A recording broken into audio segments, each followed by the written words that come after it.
Good evening, everybody, and welcome back to another installment of Scott's Selections here on April 27th on Saturday. Before we get into today's card, we will be recapping what happened yesterday.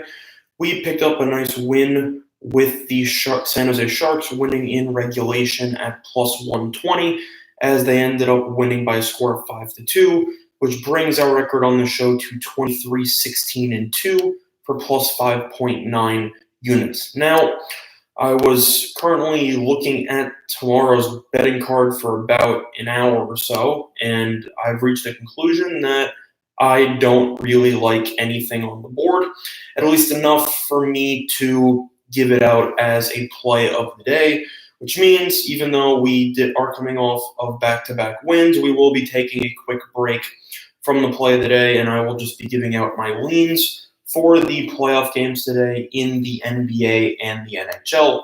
So if you want to play the day, sorry, I might have some personal plays on my Twitter, which I will post the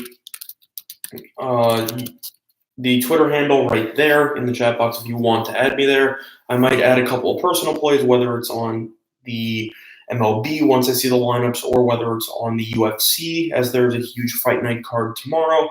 And I've already been looking at some of the fights that I think provide some value, but I decided not to provide those for play of the day. But we're going to dive right into it here with the NBA first. And on Saturday, this is actually a very weird setup, which doesn't make any sense to me. For some reason, the Philadelphia-Toronto game will be played before the San Antonio-Denver game, which means that the NBA's second round starts before the end of all of the first round games, because Philadelphia-Toronto Game 1 will be played before San Antonio-Denver Game 7, which makes no sense to me, but I'm not the one who decides the schedule. So we will start out with the Toronto and Philadelphia 76ers, where you have a total of 222.5, and it stayed consistent at 222.5. And the spread was originally a minus 5.5 for Toronto. Now it is up to minus 6.5 for Toronto in most spots. In terms of where I would lean to this game, I would have to lean to Philadelphia, based on the fact that Philadelphia has more talent on its overall roster, and the fact that Toronto historically is absolutely abysmal in Game 1, and they put that on display against the Orlando Magic. I know that Toronto is the better team, and I think they will win the series overall. But laying 6.5 with a team that historically tends to lose almost every Game 1 that it's in is definitely a bad sign in terms of laying this type of number with the home favorites. So I would have to lean to Philadelphia plus the 6.5, as well as a small sprinkle on the Philadelphia money line, assuming that Joel Embiid is healthy enough to play at least 30-something minutes a game. Moving on, and as the total, I don't really have much of a lean on the total. I would lean to the under, just based on the fact that Philadelphia and Toronto have been playing lockdown defense lately. So I'd lean to the under there, but a bigger lean on the Philadelphia 76ers plus 6.5. Moving on, for Game 7, you have the San Antonio Spurs as they travel to Denver to take on the Denver Nuggets. The total was at 210. It's been bet down to 209. And the line has been bet from 5.5 to 6 in favor of the Nuggets. In terms of this game, I don't really have much of a thought on either of them. I think it's kind of a toss-up. For the total, I'd have to lean to the over between these teams based on recent performances. I think the Spurs will be able to score enough based on, just preparation. The fact that their offense did extremely well by scoring 120 points in the last game. For me, I just think this total is way too low. If you factor in the total of 209 and you look at all 6 of the games that have already been played, you have 4 of them that have already gone over this posted total, and the others are pretty close. Game 6 went over, Game 4 went over, Game 3 went over, and Game 2 went over. So I simply think that 209 is a little bit too low of a total. I understand the move to the under based on the fact that it's Game 7. They think that both teams will play tough defense and the refs will let them play. I personally think this game will open up a little bit in Denver. Denver likes to play up tempo, and I think this will get over the 209. And in terms of spreads, Denver's laying 6. How's it going, Virgie? Thanks for joining us at 3 a.m., and I'm shocked that you don't sleep either. But welcome, and welcome to the 2 other people who haven't commented in the chat box, who are still up at 3 in the morning for no apparent reason. But moving on, in terms of the spread, I would have to lean to the Nuggets in this game. I think the Nuggets are the more talented team. I think the Spurs play a lot better at home than they do on the road.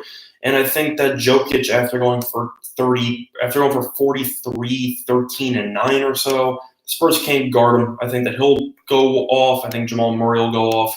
And I think the Nuggets will be able to win this game. In terms of point spreads, I don't really have much of a thought, just based on the fact that I think this game will be really close.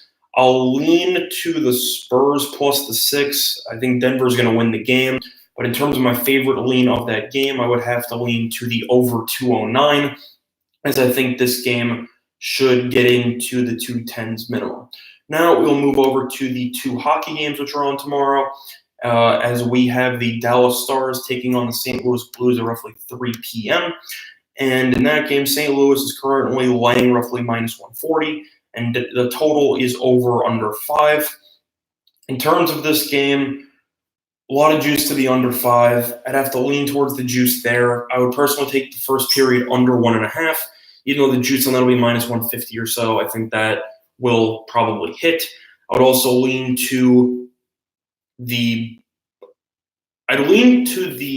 Stars in regulation plus a half. So in other words, in the 3-way, kind of like what we did with the Sharks money line, I would take the Stars plus the half a goal, as I think this game will be very competitive throughout. It would not surprise me to see this game potentially go to overtime at roughly 1-1. So for me, I think this game will be a nail-biter, and I would look to take the plus half a goal with Dallas in regulation, because I don't think St. Louis should be favored at a minus 140 level. Even the last game was a 1-goal game, and I think it will be very close throughout. So I'll lean to the under, and I'll lean to Dallas plus a half in regulation. And moving on, you have Columbus and Boston. Boston originally opened up at minus 145. Now they're down to minus 138 or minus 140 in most spots, and the total has stayed steady at 5.5. At first glance, I lean to the over between these two teams. I would not be surprised to see a couple of empty netters, especially if Columbus is down and cannot afford to go down 2-0. So you might see a couple of aggressive goalie pulls with Tortorella if they're losing. However, in terms of the actual game, I will be leaning to Columbus money line. I think Boston came out extremely solid. We've seen how the teams with extra rest have done with the Islanders and Columbus, and they both have come out flat, losing game 1 because they haven't played in roughly 10 days. Columbus was down early. They picked it up late. They ended up losing in overtime 3-2. And I think that Columbus, once they got their legs back underneath them, I think that they are the better team, and I think Columbus will be able to win this game outright. So I would lean to Columbus money line in that spot. But that's going to do it for this installment of Scott's Selections for Saturday, April 27th. Sorry we do not have a play of the day today, but we didn't think there was a point of forcing it. We are keeping a record on the show, and we thought the worst thing we could do is force a play and fake some confidence on it. How's it going, Wanya? Thanks for joining us. I'm doing fine. But we thought the worst thing that we could do is force a play that might not necessarily present as much value as we hope. So we will just be sticking with these leans. I will be uploading some personal plays on my Twitter, so there's my Twitter handle up ahead in the chat box. But that's going to do it for this installment of Scott's Selections, and good luck to all of you and your respective bets on this Saturday. Bye, everybody. Have a good night.